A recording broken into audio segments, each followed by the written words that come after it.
Welcome to our channel. Today we're diving deep into understanding how trauma affects our behaviors and how we can start healing. If you've ever wondered why you act a certain way after experiencing trauma, this video is for you. We often hear about the big, visible impacts of trauma, things like flashbacks, nightmares, or anxiety. But what about the subtler ways trauma shows up in our lives? The ways it shapes our relationships, our boundaries, and even our ability to say no. That's what we're exploring today. Let's talk about the word yes. It seems so simple, right? But for many who've experienced trauma, yes can feel like a heavy weight. You might find yourself constantly trying to please others. You say yes to everything, even when you're already stretched thin. Fear of rejection, fear of not being good enough. Constantly saying yes comes at a cost. It drains our energy and steals our joy. So how do we break free from this cycle? It starts with recognizing that saying no is not selfish, it's self-preservation. It's about honoring our own needs and limits. It's about understanding that we are worthy of love and belonging, just as we are. Start small. The next time someone asks you for something, pause before you automatically say yes. Take a breath, check in with yourself, and ask yourself, do I genuinely want to do this? Or am I just afraid to say no? If the answer is the latter, it's okay to decline. You can say something like, "Thank you for thinking of me, but I'm not able to take that on right now." You don't need to offer a lengthy explanation or apology. Just a simple, direct no is enough. Remember, setting boundaries is a process. It takes practice and it can be uncomfortable at first.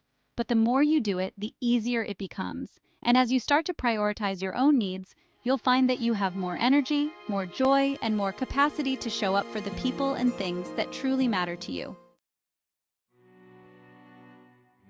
I'm sorry, how often do those words slip out of your mouth?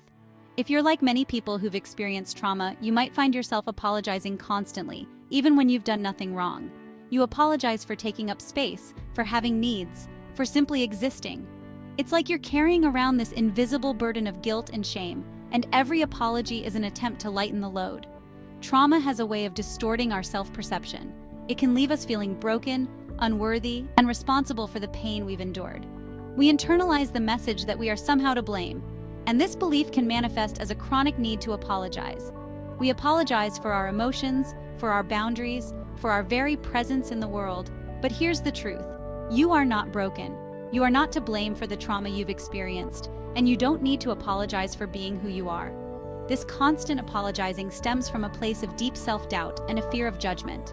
We worry that if we don't apologize for every little thing, we'll be rejected, abandoned, or deemed unworthy of love. So we over-apologize as a way to protect ourselves, to smooth over any potential conflict or disapproval. But here's the thing. When we apologize excessively, we diminish our own worth. We send the message that our needs and feelings are less important than those of others. And we perpetuate the cycle of self-blame and shame that keeps us trapped in the past. So how do we break free from this pattern of over-apologizing? It starts with self-compassion. It's about recognizing that we are all imperfect humans, doing the best we can with what we've got. It's about offering ourselves the same grace and understanding that we would extend to a loved one. The next time you feel the urge to apologize, pause for a moment and ask yourself, have I actually done something wrong? Or am I simply apologizing out of habit or fear? If it's the latter, try reframing your language. Instead of saying I'm sorry, you could say thank you for your patience, or I'm still learning. Remember, healing from trauma is a process, and it's okay to stumble along the way.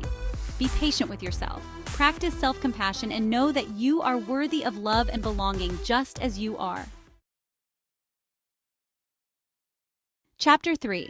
You're trying to guess people's feelings. Have you ever walked into a room and felt like you could read everyone's emotions like a book? Or maybe you find yourself constantly analyzing people's words and actions, trying to decipher their hidden meanings. If this sounds familiar, you might be struggling with the effects of trauma on your ability to regulate your own emotions and boundaries. Trauma can make us hypersensitive to the emotional states of others. It's like our internal radar systems are on high alert, constantly scanning for any signs of danger or disapproval. We become hyper-aware of subtle shifts in tone, body language, or facial expressions, interpreting them through the lens of our past experiences. This hypervigilance can lead to a phenomenon known as emotional contagion, where we unconsciously absorb the emotions of those around us. It's like we're emotional sponges, soaking up the anxiety, anger, or sadness of others, even when we're not consciously aware of it. While empathy is a beautiful and essential human quality, this constant emotional absorption can be incredibly draining. It can leave us feeling overwhelmed, exhausted, and emotionally dysregulated. We may find ourselves feeling responsible for the emotions of others, trying to fix their problems or smooth over any conflict, even at the expense of our own well-being.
Chapter 4.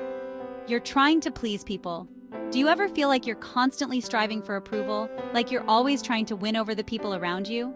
This deep-seated need to please others can be a direct result of trauma, a way of seeking validation and safety in a world that has often felt unsafe and unpredictable. When we've experienced trauma, our sense of self-worth can be deeply wounded. We may internalize messages of not being good enough, lovable enough, or worthy of love and acceptance. This can lead to a pattern of people-pleasing, where we go to great lengths to gain approval and avoid rejection at all costs. We become chameleons, constantly adapting our behaviors and personalities to fit in and please those around us. We say yes when we want to say no, we suppress our true feelings, and we prioritize the needs of others above our own.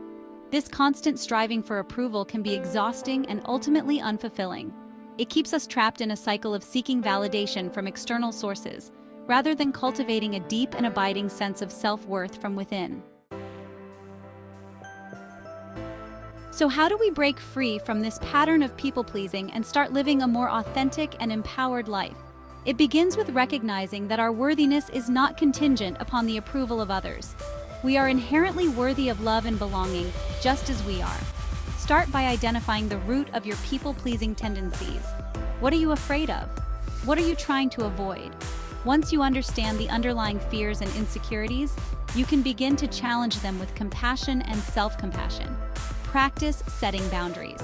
This might involve saying no to requests, expressing your needs and opinions assertively, or prioritizing your own well-being over the demands of others. Remember, setting boundaries is not selfish. It's a necessary act of self-care and self-respect. Cultivate self-love and acceptance.